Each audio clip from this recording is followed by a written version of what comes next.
आता असं नेमकं काय झालं की नाही, अंकल मला एवढं पिडायला लागलाय की नाही, हे तुम्हाला आजच्या झणझणीत ब्लॉगमध्ये मी सांगतो. सकाळी मी लवकर उठलेलो कारण मला पूजा करून परत कॉलेजला पण जायचं होतं. आणि पूजा करताना का नाही मी फॅन वगैरे घेऊन तिकडे गेलतो कारण का आमच्या देवाघरमध्ये उकडते आणि मी सनस्क्रीन अप्लाय करते, त्याच्यामुळे कधी लई गरम होते म्हणून मी फॅन यूज करायला, तर आमच्या अंकल त्याच्यावरनं मला टोन मारला.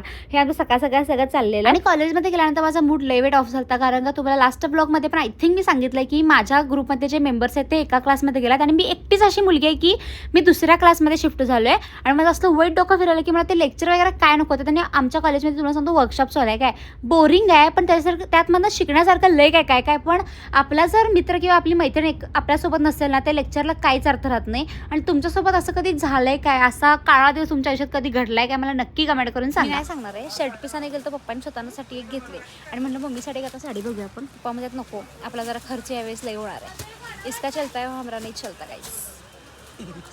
पप्पाने मला असं सांगून गावात आलं की 15-20 मिनिटाचं काम आहे, लगेच जाऊन येतोय आपण. आणि मला पप्पाने 2.5 तास बाहेर फिरवले आणि मला त्याच्यामुळे लेट झाला घरला यायला. लेट जेवलं आणि नंतर मग लेट शूटिंग केलं सगळं आपल्या ज्या ब्रँडचं जे नवीन कलेक्शन आहे त्याच्यासाठी. आणि आपल्या पेजवरती सगळं कलेक्शन आम्ही अपलोड केलं, जाऊन नक्की बघा. एकापेक्षा वांड असं कलेक्शन आहे.